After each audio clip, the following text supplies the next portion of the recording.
doors, bolt your windows, and turn off the lights.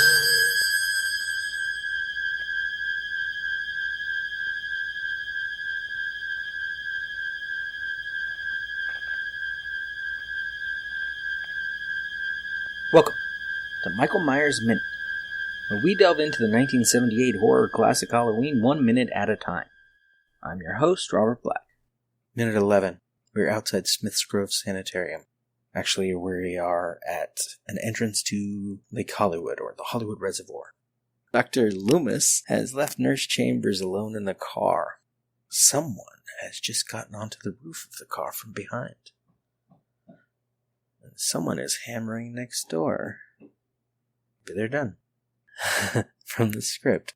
The station wagon bounces up and down, the roof sags in and out with the weight of someone on top. But yeah, we don't really get that in the movie. They're filming in a garage. I don't know if the guy was really on the roof. It's also dark. You can't see whether it's denting in and not. We get some thunder. Marion, for some reason, rolls down her window. Because that's what you do when someone's on the roof, I guess. In the script, Loomis is back in the car right now. He gets out and Michael hits him. Considering their history, this direct violence is interesting. Here's how it is in the script. Loomis opens his door and steps out. Suddenly, he is hit in the face by a powerful fist from the roof. Loomis staggers backward and falls by the side of the road. The way Michael and Loomis are presented in this film and the second film, well, maybe not the end of the second film, but through most of the second and the fourth, even in the fifth, Michael doesn't go after Loomis directly. It's a weird way to put it, but he respects Loomis.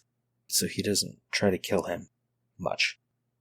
Second 8 from the script. Marion starts to react. Suddenly a hand reaches in through the window and lunges at her. The fingers grab her hair. She screams. The fingers tighten around her hair and the hand pulls Marion roughly to the window. Second 11.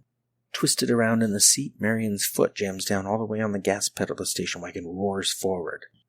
We get hammering in the distance. I could cut it later. Or I could leave it because, it's ambiance. Because you need construction while talking about Halloween. An IMDb goof. When the nurse struggles in the car while Michael is on the roof of the car, we hear the sound of tires screeching. However, it is raining and the road is wet.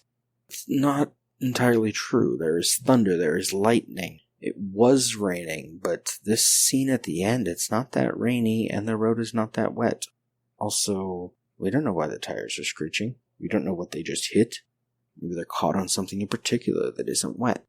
It's a silly complaint. Sometimes IMDb things, I'm like, yeah, you're spot on. You're absolutely correct. This one's just like, yeah, get over it.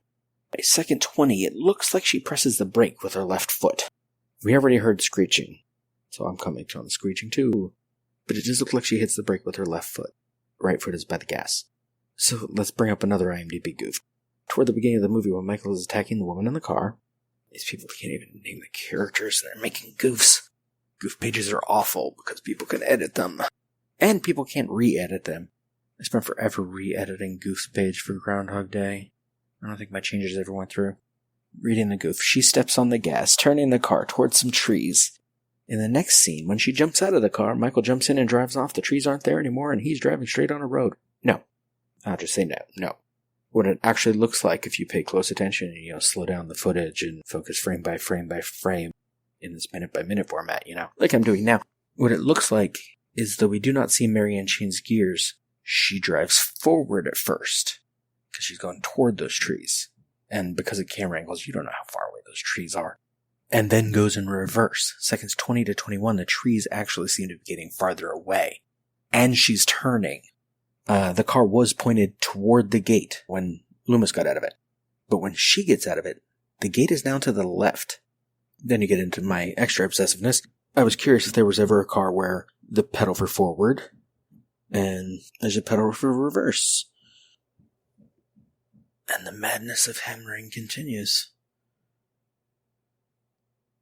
And stops as soon as I comment on it. I should comment on it more and let it go away. Or maybe I'll record over this whole thing later. Who knows? Well, you'll know. If you're listening to this, I didn't record over it later. I didn't cut the hammering out because I was lazy or I thought it was funny or a mix of the two. And for the purposes of this remix version of the episode, I considered editing the hammering out entirely, but we discuss it in a later minute with one of the guests, and I have not remixed the pilot episode where I talk specifically about the hammering and the construction. Some problems with recording. Anyway, back to my wondering about cars. I was wondering because it looks like she presses the brake with the left foot, the gas with the right. She goes forward and then backward without shifting any gears. So I was curious if there was a car that has one pedal for forward, one and another pedal for reverse. And I found there actually was at least one. The Plymouth motor truck described in the Cycle and Automobile Trade Journal, October 1st, 1910, had no brake pedal. But you could use the reverse pedal to slow forward movement or the forward pedal to slow reverse movement. I'm sure a car from the 70s wouldn't have such a thing. So I look up the specifications at automobilecatalog.com for the 1976 Ford LTD wagon, and the specs for front and rear brakes are strangely blank. It's like a conspiracy. Or, I'm going to say it now, I'm going to make it official canon, not that I have that authority. The station wagon from the Sanitarium has one pedal for forward, one pedal for reverse.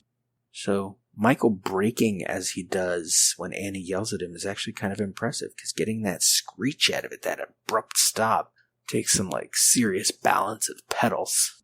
And he's never even driven before. It's an impressive 6-year-old.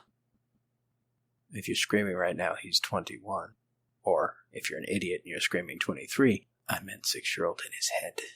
Physically, obviously, he's bigger. And the actor who played him when he was 6 was 9 and very tall, so, he probably could have driven with some short round ingenuity.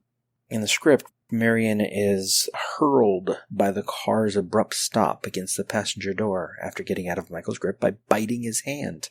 In the film, the moment skips. She goes from pressing the brake to deliberately moving to the passenger side. There's a second missing in there. It's not smooth. Second 28, the camera position changes. The passenger window is now candy glass. It's another thing we'll see later in the kitchen of the Wallace house. You can see when that glass is no longer the regular glass. It's a little cloudier. Suddenly a hand springs down from above and slams against the passenger window, shattering it. That's the script description. IMDb goof, and this one is spot on. Second 30, when Michael breaks the car window behind the nurse's head, you can see a wrench tied to his hand. I believe it was in the commentary track that Carpenter mentions that the wrench was also painted to blend in with the hand, which is pretty good because for 40 years I didn't notice. I was impressed that some stuntman, even Candy Glass, had broken it with his flat hand. But no, it was a wrench. And I didn't see it. And I've seen this movie a lot. Yeah, 40 years worth, a few times a year probably on average. Glass breaks, we get thunder, and from the script, shrieking, Marion scurries across the front seats, opens the driver's door and scrambles out. Exterior, road, station wagon, Marion frantically crawls. She doesn't crawl in the movie. She kind of runs, she gets up. She crawls her way across the rain-drenched road. Debatable. Away from the station wagon. Yes. Camera tracks with her as she slides down into the muddy shoulder. Camera doesn't move. Camera's actually steady at the side of the road at this point. She looks back, and the shape jumps in the driver's seat and slams the door. Second 37, Marion slides, actually, as she comes to a stop. Michael closes the car door. In the script, the station wagon takes off and disappears down the road into the darkness. Not in the script. Loomis runs after the car, then turns back. Loomis, are you alright? Are you alright? It's him, being concerned. Marion, yes, I'm okay. Loomis, he's gone from here, the evil is gone. And in the script, it says Loomis runs up out of the rain and helps Marion to her feet. In the movie, he does not help her to her feet. He doesn't make a move. He finishes his big line, the evil is gone. He turns back. He starts to move past her out of frame and says, I've gotta. And he is cut off as the minute ends. If you're hearing hammering, it's because I think it's funny. I'll figure it out later. Spoilers for minute 12. Loomis will never finish that sentence. Who knows what he's got to do? Nobody. 40 years ago, he started a sentence and he never ended it. Well, as far as we know. Maybe like the last thing Donald Pleasance said back in 95 was something really cool about the end of that sentence. That is all for minute 11. Michael Myers Minute is a production of Lemming Drops Studio. You can find more content at lemmingdrops.com. You can stalk me on Twitter and Facebook at Myers Minute, or Instagram, Michael Myers Minute. Or join our Facebook listeners group, 45 Lambkin Lane. Don't forget to subscribe and leave us a nice review if you like what you hear. Until next time. See you later. Bye. Bye.